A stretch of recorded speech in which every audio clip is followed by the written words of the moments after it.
Good morning. Good morning, sir. Let's start topic rotation motion और we are going to study mechanics. Mechanics क्या है? Physical science की branch है जिसमें हम क्या है स्टेट ऑफ रेस्ट और स्टेट ऑफ मोशन की स्टडी करते हैं। मैकेनिक्स के अंदर दो तरह की मैकेनिक्स आएंगी हमारे पास, क्लासिकल मैकेनिक्स और क्वांटम मैकेनिक्स। जो 11th क्लास है उसके अंदर हम केवल स्टडी करेंगे क्लासिकल मैकेनिक्स की। मैकेनिक्स जो है यहाँ बोर्ड के ऊपर रिप्रेजेंट हो रही है आपकी डेफिनेशन।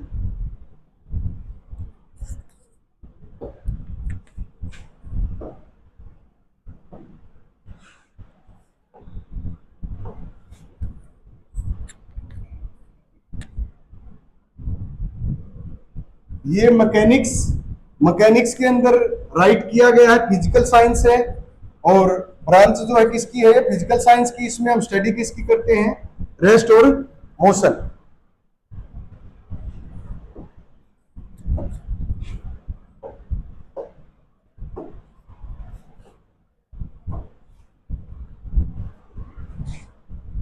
उसके बाद मैकेनिक्स के अंदर जो क्लासिकल मैकेनिक्स है उसकी टाइप्स होती है हमारी 3 टाइप्स। फर्स्ट है स्टैटिक्स मैकेनिक्स, काइनेमेटिक्स और डायनेमिक्स। जो हमारा रोटेशन मोशन है उसके अंदर हम ये तीनों टर्म क्या है स्टडी कर रहे हैं। काइनेमेटिक्स होता क्या है? जो मोशन हो रहा है वो किस स्पीड से हो रहा है, उसकी एक्सीलरेशन क्या है, उसकी वेलोसिटी क्या है, उन चीजों को हम जो स्टडी कर रहे हैं काइनेमेटिक्स के अंदर कर रहे हैं। इसमें लिखा भी गया मोशन ओनली, और इसके अंदर हम बात किसकी करेंगे?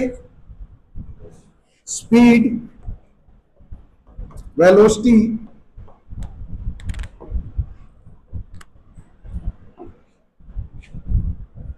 और एक्सीलरेशन। और रोटेशन के अंदर जो वेलोसिटी हो जाएगी वो हमारी एंगुलर वेलोसिटी हो जाएगी और एक्सीलरेशन हमारी एंगुलर एक्सीलरेशन हो जाएगी। जो वेलोसिटी है उसको रिप्रेजेंट ओमेगा से करेंगे और एक्सीलरेशन को अल्फा से करेंगे। फिर उसके बाद नेक्स्ट टर्म आती है हमारी डायनेमिक्स।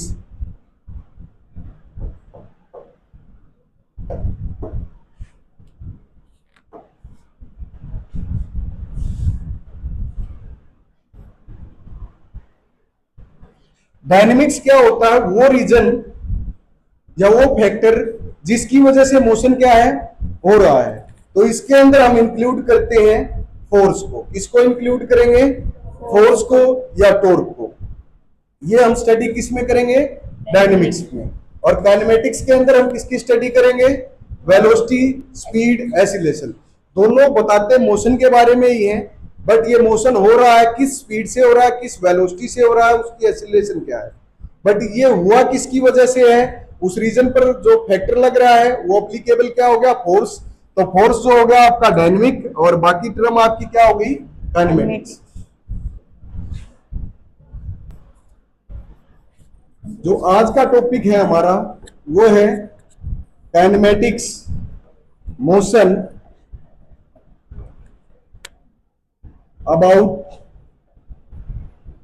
Fixed axis. इसके अंदर हमने जो डिस्प्लेसमेंट था उसको किससे रिप्रेजेंट करते थे? एंगुलर में थीटा। और लीनियर में किससे रिप्रेजेंट करते थे? एस। और वेलोसिटी को किससे लीनियर के अंदर? v। यहां पर हम किससे? ओमेगा। इसके अंदर एक्सीलरेशन को किससे? ए से। और इसमें किससे एक्सीलरेशन को? अल्फा से। और टाइम को दोनों के अंदर हम किससे रिप्रेजेंट करते थे? टी से। अब यहां पर हमारे पास एक फैक्टर आएगा इनिशियल वेलोसिटी। इनिशियल वेलोसिटी को हम रिप्रेजेंट किससे करते थे? लीनियर में यू से। और एंगुलर में किससे? ओमेगा 1 से भी कर देते थे और ओमेगा नॉट से भी। ठीक है। और दूसरा हमारे पास क्या है? Final velocity. क्या है? फाइनल वेलोसिटी को हम किससे रिप्रेजेंट करते थे? v से। और इसको किससे रिप्रेजेंट करते थे? ओमेगा 2 से या ओमेगा से। फिर उसके बाद इसके अंदर हमारे पास आती है एक्सीलरेशन। एक्सीलरेशन जो लीनियर में किससे रिप्रेजेंट करते थे? ए से। और एंगुलर एक्सीलरेशन को हम किससे रिप्रेजेंट करते थे? अल्फा से। ये टर्म हमारी इन फैक्टरों के अंदर क्या है, यूज होने वाली है। और 3 इक्वेशन ऑफ मोशन काइनेमेटिक्स के अंदर हम रोटेशन के अंदर डिराइव करेंगे किस तरह आई है, ठीक है। अब काइनेमेटिक्स इक्वेशन के अंदर जो हमारी फर्स्ट इक्वेशन ऑफ मोशन थी लीनियर के अंदर क्या थी, सभी को पता है क्या थी, v is equal to u plus at, yes और नो? Yes, sir. अब यहां पर हमारे पास में v जो है, v को हम फाइनल वेलोसिटी ले लें, एंगुलर वेलोसिटी ओमेगा, और इनिशियल को हम क्या ले लें यहाँ पर, ओमेगा नोट ए, एंगुलर एक्सीलरेशन हमारे पास क्या आ गया, अल्फा टी, यस और नो? Yes, ये प्रूफ करना है। इसको प्रूफ करने के लिए हमें पता है जो एंगुलर एक्सीलरेशन होती है अल्फा इज इक्वल टू क्या होता है हमारे पास, d omega by d t. फिर क्रॉस मल्टीप्लाई जब आप करोगे तो क्या हो जाएगा, alpha d T is equal to d omega. फिर उसके बाद इसको हम क्या करेंगे, इंटीग्रेट इट बोथ साइड। अब यहां पर जब हमारा इंटीग्रेशन का साइन आएगा इधर भी और इस साइड भी, तो जो वेलोसिटी है उसकी लिमिट हम क्या लेकर चलते थे, इनिशियल टू फाइनल। क्या लेकर चलते थे, Initial to final. इनिशियल को हमने किससे रिप्रेजेंट किया यहाँ पर, ओमेगा नोट, और फाइनल को किससे, ओमेगा। और जो एक्सीलरेशन और कांस्टेंट लेकर चलते थे इक्वेशन के अंदर हम, अल्फा हमारी क्या आ जाएगी, बाहर आ जाएगी, अंदर क्या रह जाएगा, dt। और टाइम की लिमिट कहां से कहां तक, 0 to t, 0 to t is equal to omega 0 omega D omega, yes और नो? Yes, sir. अब यहां से हमारे पास में अल्फा एज डी और dt का इंटीग्रेशन क्या होता है, dt के साथ 1 कुछ नहीं है, तो 1 dt इंटीग्रेशन क्या हो जाएगा, t, क्या हो जाएगा, t। और इसकी लिमिट हमारे पास क्या है, 0 to t is equal to, फिर उसके बाद में 1 ओमेगा का क्या हो जाएगा, ओमेगा। इसकी लिमिट हमारे पास क्या है, ओमेगा नोट से ओमेगा, और फिर अगेन लिमिट हम पुट करेंगे, upper limit minus Lower limit. t की जगह t और फिर t की जगह 0, तो हमारे पास में ये आ गया यहाँ पर ओमेगा माइनस ओमेगा नोट। और इसको जब सोल्व करोगे तो alpha T is equal to omega minus omega naught, और इसको हम राइट कर सकते हैं omega is equal to omega naught plus alpha T. ये हमारी काइनेमेटिक्स के अंदर इक्वेशन फर्स्ट को हमने सोल्व किया, एक्सप्लेन किया, प्रूफ किया। Does everyone understand? Yes, sir. Are there any question? No, sir. Okay. अब नेक्स्ट इक्वेशन हमारे पास सेकंड इक्वेशन थी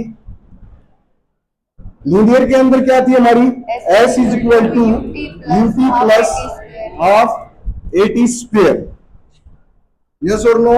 Yes, sir. अब यहां से हमारे पास ये आ जाएगी थीटा, क्या आ गई, Theta. s की जगह क्या लिया हमने, theta is equal to u की जगह Omega. ओमेगा नोट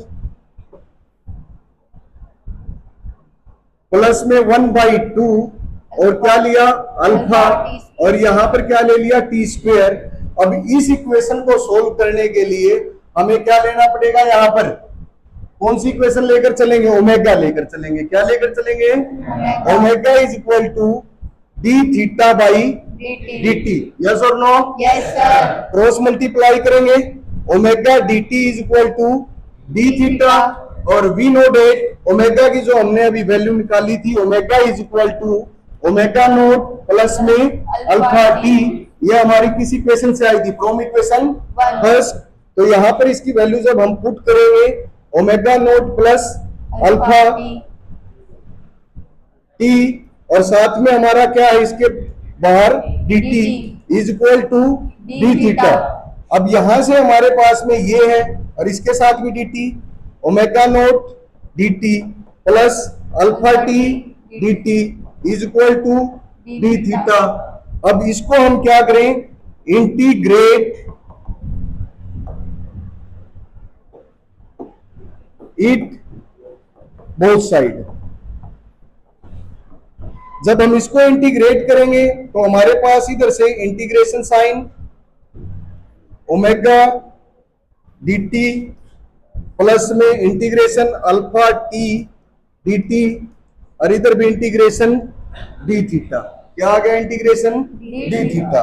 अब लिमिट यहाँ पर हमारे पास में ये ओमेगा है, ये तो क्या है, क्वेश्चन बाहर आ जाएगा, अंदर क्या रह जाएगा हमारे पास ये dt, तो लिमिट क्या रहेगी 0 टू t, यहाँ पर t है तो क्या रहेगी इसकी भी लिमिट 0 टू t, और इधर 0 से थीटा, इस टर्म में लेकर चलेंगे 0 टू थीटा। अब जब इसको सोल्व करेंगे हमारे पास क्या आ जाएगा, ओमेगा नोट तो बाहर आ गया, अंदर क्या रह गया t, और लिमिट क्या आ गई 0 टू t। आगे हमारा क्या आ गया, अल्फा बाहर आ गया था, इसका t की पावर 1 है, इंटीग्रेशन क्या होता है t की power 1, t square by t square by 2, तो इसका इंटीग्रेशन हमारे पास क्या हो जाएगा t स्क्वायर बाई 2, और इसकी लिमिट हमारे पास क्या रहेगी 0 टू t, और आगे जो हमारे पास नेक्स्ट लास्ट में लिखा है थीटा, तो थीटा ही रहेगा, और इसकी लिमिट हम क्या लेकर चलेंगे 0 टू थीटा। इसको जब सोल्व करोगे ओमेगा नोट और ये टी एज इट इज आ गया, Yes, यस sir. और नो, यहाँ पर ये टी है कहीं प्लस मान लो, और ये क्या है हमारे पास प्लस, यस और नो, यस सर क्योंकि ये यूटी है हमारा, ठीक है, ये इक्वेशन जो ऊपर लिखी है। उसके बाद यहां से हमारे पास ये आ गया अल्फा, और साथ में टी स्क्वायर बाई 2, और ये क्या आ गया थीटा, और जो हमारे पास थीटा आया वो किसके आ गया omega T plus alpha T square by 2 या 1/2, ये रिलेशन हमारी क्या हो गई, सेकंड भी प्रूफ हो गई। Does everyone understand? Yes, sir. Are there any question? No, sir. Raise your hands if you have a question. No. Thank you. घनी घंटी ले ली।